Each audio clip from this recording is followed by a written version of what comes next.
Tonight from the 12 News I-Team, a new Arizona law is requiring plastic surgeons to be more transparent with their patients. This comes after tens of thousands of women have complained of serious side effects following breast implant surgery. The law is the first of its kind in the country, and health advocates are hoping other states will follow. Team 12's Bianca Bono has their story. Robin Tout was diagnosed with breast cancer in 2017. I'm a 3-time cancer survivor, so this was my 3rd cancer diagnosis. But the biggest health battle she's faced came after she survived it. A battle that turned this East Valley mom and teacher into a worldwide advocate, devoting her life to protecting women against the dangers she faced. My entire team of doctors failed me. Robin underwent a double mastectomy, and following the surgery, she had breast reconstruction. Immediately, she started feeling off. Every day I had migraines and headaches. I had insomnia. I had difficulty breathing.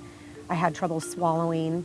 The cause, a mystery at first. She had just become cancer-free, so what could have caused her to feel so sick? I couldn't figure out what was wrong with me. Robin said her team of doctors never mentioned that her breast implants could cause those side effects. So it wasn't until a woman on social media reached out that she started to investigate. As soon as I looked into it, I just knew in my gut that that's what it was. Robin made the decision to have her implants removed. And how quickly did you see a change? Immediately.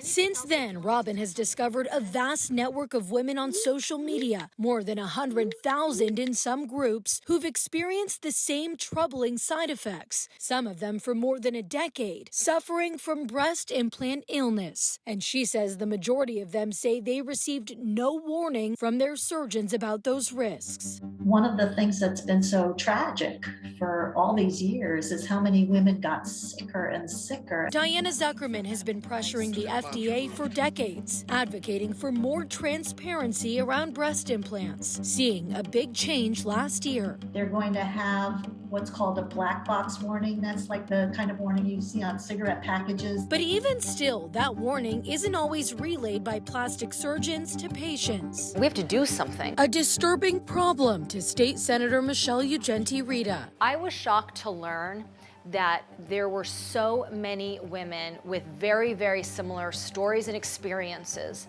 and yet there was nothing being done from the medical community's perspective and point of view. Ugenti-Rita working with women like Robin to pass a first-of-its-kind bill in Arizona. Starting this year, surgeons are required to present documentation to prospective patients, clearly warning them of the risks of breast implant illness, to be signed by the patient and the surgeon. The bill receiving bipartisan support. These are saline implants. Robin continues to hear horror stories from women around the world. They were moldy around the valves the day that they were taken out of the patient. Pushing for Arizona's bill to get passed in every state, and for the FDA to notify doctors of all specialties, not just plastic surgeons, of the risks. They need to know that this is even a possibility. Now here in Arizona, if a surgeon does not provide a patient with that warning document, the medical board will get involved and their license is in jeopardy. Bianca Bono, 12 News. Bianca, thanks.